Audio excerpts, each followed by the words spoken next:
Muslims across the globe are celebrating Eid al-Fitr, marking the end of Ramadan fast. And so in this week's edition of Midweek Connect, we will be looking at the significance of Eid al-Fitr. I'm not alone in the studio as usual. Ifoma is here with me to talk about today's topic. Thank you so much. It's a pleasure. It's a pleasure having you here. My name is Udrakabong Achibong as usual. And before we go into the discussion, let's bring to you the tidbits. On Monday, 8 April 2024, Godwin's Omobayo was sworn in as the new Deputy Governor of Edo State after the former Philip Shaibu was impeached by the House of Assembly.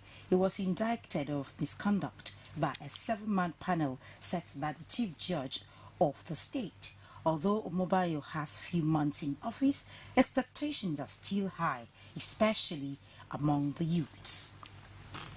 The former deputy governor is doing before to support the governor to do more, because their time is even short, to impress Edo people. They should work hand in hand together and make sure that those places fill and carry out the function and tax that is available in the state. They have just about 8 months to stay in office. He has to perform the functions of the deputy governor, and it should not be that overambitious. So they should put governance first. They should put the people first and see how they can be more productive. He has to be loyal to his boss, be submissive. That's all. Perform the job of a deputy governor. Ile community in Eastern West local government area of Edo State has made history as a new medical center opened its doors, offering state-of-the-art health care services, employment opportunities, and a potential platform for nursing education. The event marked the culmination of a vision set in motion by a former House of Representatives member.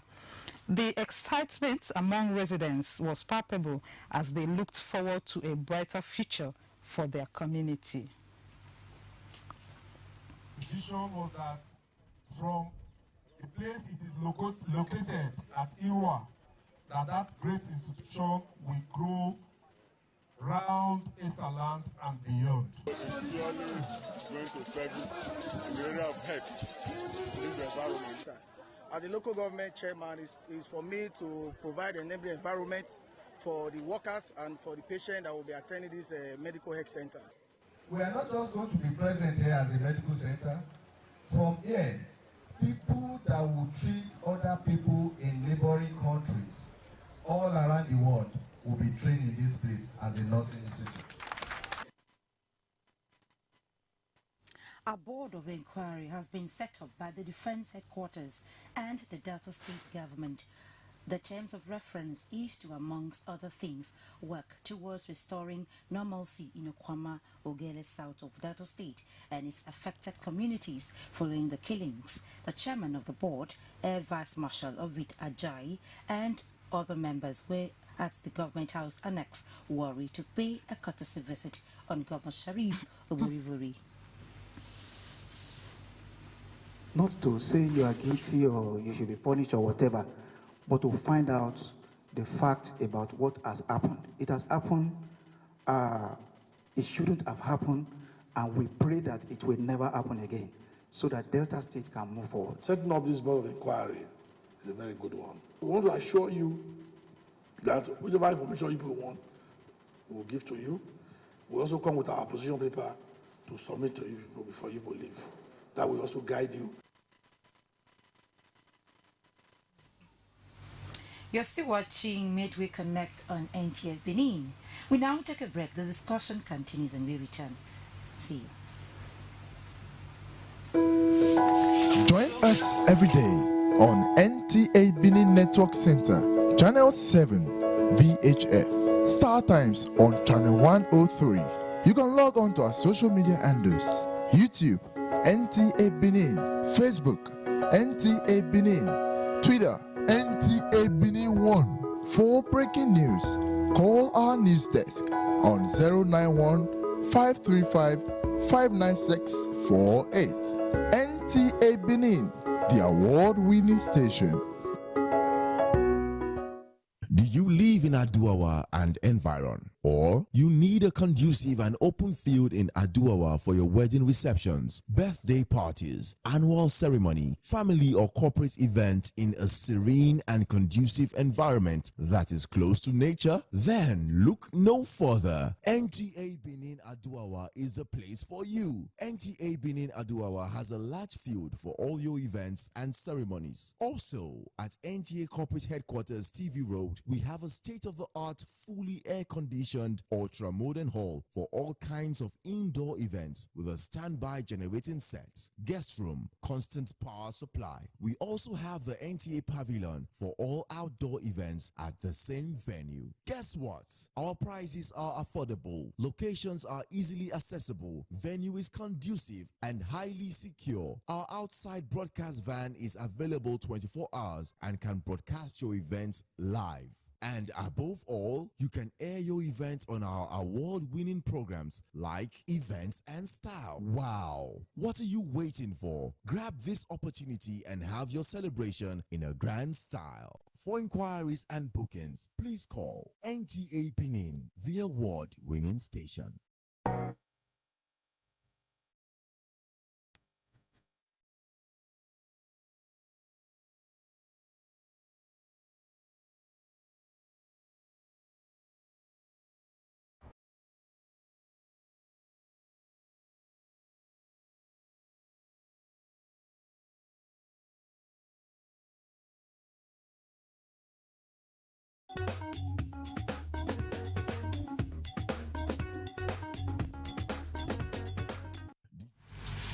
Yes, this is Midweek Connect on NTA Benin, and of course, this is a program that brings to you major things happening in our society. It cuts across politics, religion, and all that.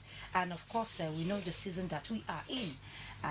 The Muslim brothers and sisters in Nigeria have told their counterparts across the globe to celebrate Eid al-Fitr. And so this week's edition of Midweek Connect will be mirroring this significant event in the Muslim world. And of course, we have someone here to talk about this particular topic today, significance of Eid al-Fitr. He is Nuruddin Asununji. He is a Muslim cleric. Welcome to the studios, sir. Thank you for having me. Good morning, Nigerians. Eid Mubarak to the Muslims. Yes, thank you so much.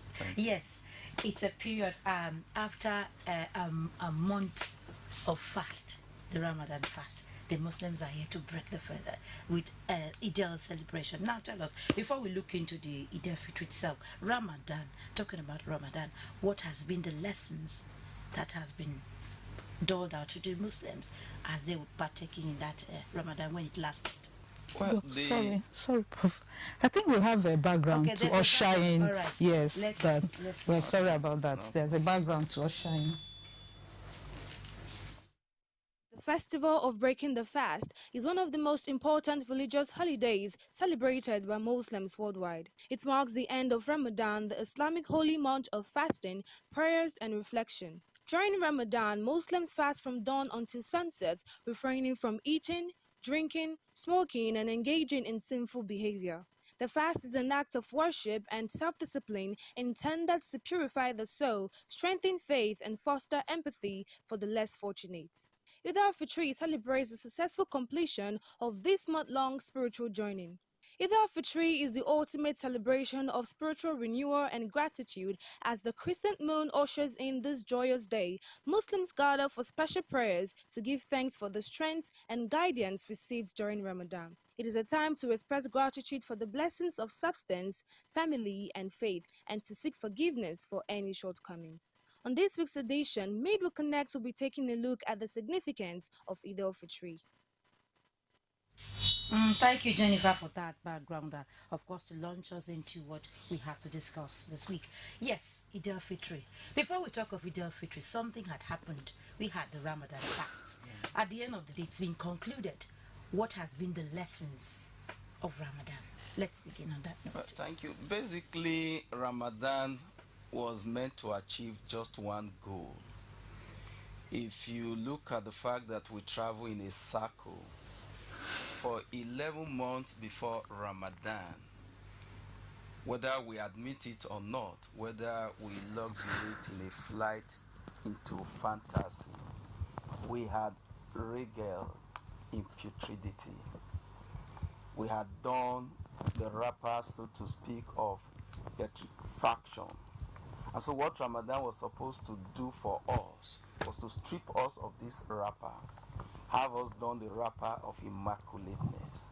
And it explains why in the Quran is graphically captured that it is intended in order to have crystallized in us God's consciousness, to have a contemplative mind, the mind that enables you to interrogate issues before you get involved in them, as to locate what is Allah's position on this issue. You don't just go into them. So it enables you to do a mental as well as attitudinal transition from that which is base to that which is sublime. And so if you ask any lesson, one haven't gone into this and we are out of it now, what is there is that we have draped ourselves in the costume of purity. We have been washed clean. And so it will mean that in our relationship with society now, society should benefit monumentally from that experience we have undergone. Otherwise, it will be an exercise in dissipation. Okay, so what are those benefits that the society will benefit? Okay, for example, we had gone through this period. We practiced what was called patience, because it takes enormous patience for you to be hungry, for you to be thirsty. There is no physical police. I mean, it explains why it is an act only God rewards, because it's an act that tests your sincerity, your honesty, that, you know, removes fakery from that which you do. I could join the crowd to pray in order that they categorize me as one who is praying. I could go on hard because I want the title, one who has been there. I could give out charity. In the eyes of the public, it will seem as if, oh, he is generous. But it could just be a way of me hacking into a space in order that I make the beneficiary of my act of benevolence subservient to me. But it's only fasting that you do, and you know that you're doing because of Allah. Because I could go into my closet, I could eat and I walk out of the place. It doesn't matter how close a partner is with you. That partner is not likely to follow you if you were to answer the call of nature. And so if you were desperate to eat something, you could do just that and you come out. So when you don't do all of this, the only reason why you are not doing it is that there is patience. Again, it promotes communal activity. It helps to build community. In other words, by community, it dissipates the whole idea of the proclivity of wanting to get things coagulate around you. Because it is in the month of Ramadan you find people extremely generous. It doesn't matter how parsimonious they have been with the resources they have, they just throw the doors open. Everybody just come. Nobody is tight-fisted anymore. Nobody is niggardly. And when that does happen, you find, funnily enough, in that spirit of wanting to give, a community is built. So when the community is built, it creates abundance, because it is only in giving do you create abundance. When you keep to yourself, all that results in keeping to yourself, if it does not circulate, is that it creates scarcity. It creates the banditry of squalor, the banditry of trepidation, the banditry of hollowness, the banditry of emptiness. It is in Ramadan that you do not look at the other individual as an object. You see the otherness of you in that other individual. Because when I see the other person as an object, the implication is that every object you see, the intendment is to conquer and dominate. But in Ramadan, that spirit is dissipated. It is that I have to be solicitous because my survivor is contingent upon his survivor. The peace of the mind, the equanimity of the mind that I would experience is a function of how much of it the other individual has, because mine is correspondingly threatened by the absence of it with that individual. Ramadan enables all of this to happen. And so you expect that when we are out of it, we must carry it over. It's like you've gone to school, you have acquired skill. If in practical life you come, give a practical expression to the skill you have acquired, it will mean that it was profligacy of resources and time acquiring those skills. So they are more required outside the institution where you have learned them. That was basically what Ramadan did for us. Ramadan enables us to appreciate openness, enables us to appreciate boundary, and enables us to come out and practice the drama of life, where we see the other person as a co-partner and not an object to be dominated. Once you have that, it is peace and tranquility that will reign in society. So these were the fundamental lessons that Ramadan was supposed to communicate. I have felt hunger even when I had the resources to banish hunger, but I was under a compulsion not to eat. So I now will begin to appreciate if another person goes to sleep or is perpetually fasting, empty stomach. So I now have an appreciation of what it is to be hungry. Okay. And so it has induced in me the necessity to be compassionate with others who do not have. Okay. And so if we did all of this, society becomes the richer for it. Oh, now let's look at the real thing. Yes, like you said, you are out of Ramadan, and now is the period to celebrate Eid al-Fitr. Now tell us, what is this Eid al-Fitr about? Yes, Eid al-Fitr is a celebration of triumph, a celebration of victory. It is that there is this dimension that is animalistic. There is a dimension that is sublime. And I have that which is animalistic had been sublimated to that which is spiritual and sublime. And so if I had gained that transcendency, then I have every reason to celebrate, because the problem that society has, it's a consequence of the inability of man to tame and domesticate that aspect of it that is animalistic. If you do not do that, that is what promotes hawkishness, greed, the propensity of wanting to corner things, the propensity of wanting to dominate and oppress others. All of these are animal tendencies. That which is spiritual would talk about connectedness, that I need to connect with the other person in order for me to have a fuller meaning to my life. I need to be impactful. So it will mean that in this experience that you have had, you are simply saying, every other human being, what will be the basis of its classification and evaluation will be the utilitarian value of that individual. By how much does he contribute to the healthiness of society? By how much does he help in enlarging the provision of joy, peace, tranquility in society? So that's basically what we celebrating, that in the past 30 days, I have looked at somebody who didn't have, and in giving to that person, I was not giving because I wanted to make him subservient to me. I didn't want to make him a slave. It was that I just felt that there was a need. If he was hungry, I was correspondingly hungry. And that until he was fed, I was hungry. Because that basically is the experience. And that, again, I have learned self-restraint. If what was legitimate for me, I didn't take, because I was under impulsion not to take, then it becomes relatively easier for me. I will have no justificatory basis for taking what is not my ab initio, because the fundamental problem that society has is not because there is a destitution of resources, but because that some persons have illegitimately taken what does not belong to them, and compassion does not bleed into what they do by way of impacting in the life of others positively.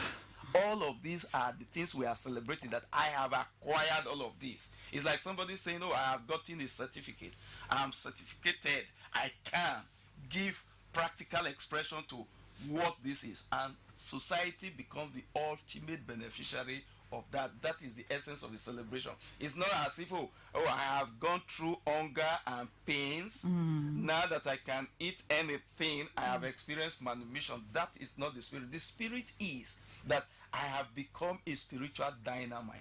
So I'm going to explode in the wilderness of all that is evil, all that is dark. And once that explosion happens, what you get is a transformation of society. Because if one were in a state of putrefaction, decay, decadence, it had decomposed, it will mean that that decomposition had had a kind of transformation that makes it what will nourish a fresh growth.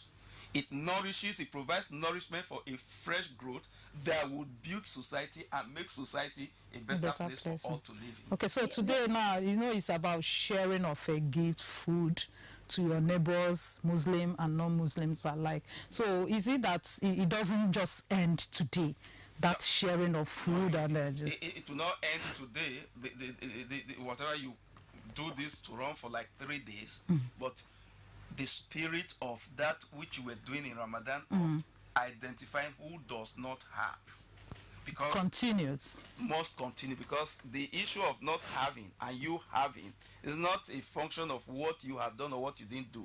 It was a deliberate thing put by providence in order that they try which one of us will be able to defeat the animal in us and project that dimension that makes us God's representative, or those who have taken over the function of God on the surface of the earth. Yes, sir. Yes, I want to ask you. You are still talking about the celebration. How is a Muslim expected to begin Eid al-Fitr celebration? Yes, once the moon of Shawwal, which is the month we have just entered now, is sighted, the celebration begins. One, of course, you begin by glorifying God, give thanks to God. In the morning, we are expected to take a clean bath, perform ablution, and we must eat something. Because there is a difference between this and the one you call the Eid al-Kabir, the big Salah. Okay. We are required to eat something before we leave the house, which of course is to evidence the fact that we are no longer fasting. So we eat before we go out. Then once that is done, we put the best of cloth we have. By best of cloth, we do not necessarily mean it does not become the best on the basis of its cost. Yeah. Best in the sense that that is the one you could afford. That is the one you afford, which does not necessarily debase you, because that's what you afford. It does for you what the one another person got for 1 trillion naira or whatever. That's what you got, because you are not going to do a comparison with any other individual, because the individual is not better than you on the basis of the subordinary stuff. It's only better on the basis of the texture of his humanity. So you put on this, and you are supposed to go to the outskirts of the community in an open space, assuming the weather was clement. It's not raining. If it's raining, you are allowed to use a hall or to use a mosque. So we go there. The imam comes and observes 2 sets of rakah. He terminates this and gives a sermon which will center around the significance of the experience we have just had and the need for us to perpetuate and to preserve ourselves on the path of righteousness. And so then you keep on giving glorification. When they are done, we return home, make food, family members will eat, you give to those who are unable, visitors come, you entertain them. But all of that must be done within the context of what is legitimate. At all material time, alcohol is prohibited, and so you don't get into any celebration that will provide a justification for you, because there will be no celebration if it is done in fraction of what is set up for us to do. Okay, so the Christian faithful just celebrated the Easter, the Good Friday, the Easter, then now the Eid al-Fitr. So how do you see the closeness, the proximity in these two religions now, bringing to bear the division when it comes to religion in Nigeria, bring a unity of religion? You see, the issue of division is a function of the selfishness of man. It has got nothing to do with religion. Whether it's Allah or God you choose to call him cannot be pigeonholed. When we describe him in a way that tends to limit him, that is not who he is. He is not capable of being circumscribed. It's only an impoverished mind seeking to employ religion, to gratify its own selfish end that will create all of those. Again, this division you talked about only fructifies in a society where ignorance is endemic. If we do not have ignorance in society, then we'll not have problem. But you find that that is what manifests itself everywhere. Unfortunately, even where you find ignorance, it parades itself, it masquerades itself as representing knowledge. That is where we have problems. So when you find people fight, for example, they say we're fighting in the name of religion. God is not in a political party. God is not looking for the crowd, but God is looking for people who truly are his representative. God is looking for people who will do exactly what he had directed to be done. And here God says, you must be solicitous for those you are better than. You must never seek to oppress. You must not take what does not belong to you. So tell me any one person who has found itself in position of authority, professing this same God, who have not been implicated in the defalcation of the collective patrimony of the people. So religion is a facade that are used to dope into somnolence the less informed, those who are not privileged. Exactly. It's just like when we say we have pursued knowledge. If we truly have knowledge, for example, we only have it to the extent to which we are passionate about it, and that passion will be demonstrated in our work. If I tell you, for example, that I'm a professor of agriculture, I'm not one, but if I were there and I tell you I'm a professor of agriculture, every day you find me in Oregbeni market wanting to buy gari. I'll tell you I'm a professor of animal science. Every day you find me in Oregbeni market wanting to buy chicken or whatever. I tell you I'm a professor of fishery. And every time you find I'm in one fish farm or whatever wanting to buy, then you ask, what is my connection with what I have studied? So if there is a detachment, it will mean that that knowledge was acquired on the basis of wanting to fulfill curiosity in order to have power to dominate. So it will explain why you will find myriads of them who are professors. Of course, you can't connect them to what they have studied. All they do is to look for one government appointment or the other where they tell you that it is juicy to make money. So that knowledge is hollow, it has no meaning. And it's the same you find with religion. And unfortunately, it has experienced the kind of escalation it experienced because the vast majority of the people are choosing not to enlighten themselves. Because I tell you most frankly, relationship with God is personal. And so God does not make mistakes. If you are going to do my thinking for me as it relates with God, then I have a fundamental problem. It will mean that it was an accident God creating me. I do not know what relationship you have with God that I can't have with him. All I, of course, will need to do is like when a student does well in an exam. I should not begin to look at how I will begin to envy or want to become a slave to that student. Let me find out, what does the student do specially? Once I do them, I can do as well as he does or even better. Yes, you're looking at the whole things Muslims are involved in now. And we know that a lot of commitment and effort has been put in during the fast, and now they're celebrating the end of this fast. Is it possible that at the end of the day, a Muslim can destroy this effort? Yes. In what ways can they play out? Oh, they could be destroyed. If, for example, I return to where I am, I begin to victimize those persons, I take what does not belong to me, I go back to alcoholism, and all of the vices it was supposed to cure me of. I do things that do not represent God. Then, obviously, all I have done was an exercise in profligation. Yes, before we round up, because we have signals that we have a live program coming up, and of course, we have to oblige. But before we let you go, we would like you to, in summary, what would you say to Muslims and of course all Nigerians as we celebrate Eid al-Fitr? What should be the moral? What should they hold on to continue to grow the now nation and after, despite our religious diversity? That diversity is something of beauty. If you want somebody to be what you are, you don't browbeat the person to be that. All you need to do is do the things that will make the person want to be like you. So I can't be a cheat, for example, and I'm telling you that it is not good to be a cheat or come to Islam or come to Christianity. Once we do all of that, because this country is stupendously rich, but we suffer because those who profess religion, who shout it the most, are the ones busy speculating what is collectively owned. So Ramadan says, don't take what does not belong to you. If we have practiced this restraint, we could do it even with things that are not ours. Yes, thank you so much, Nuruddina Sunuji, a Muslim cleric. We would have loved to continue this discussion, but we really need to go at this point in time. Thank you so much for having this time with us to talk about the significance of Eid al-Fitr. We hope that you always come along when we need you for things like this. Ifoma, before we finally leave the studio, what is your closing thoughts on this particular issue today? As Muslims, brothers and sisters are celebrating Eid al-Fitr today, so you have to reflect on this, on the significance and the reason for this celebration, not just today of the celebration, but after.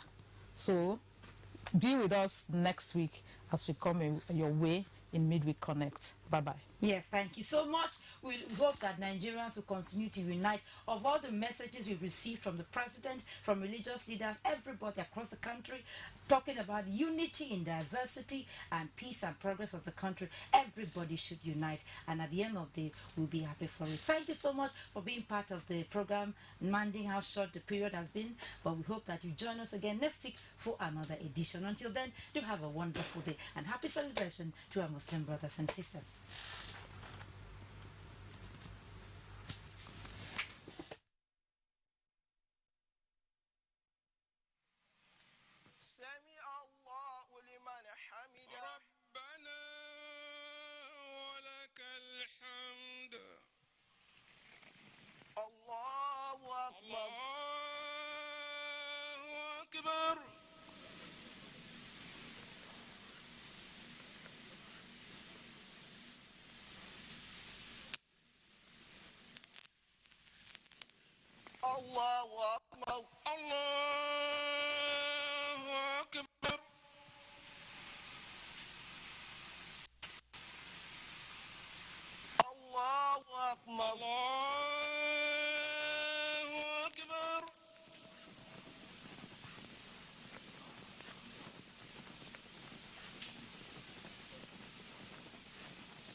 Allahu Akbar.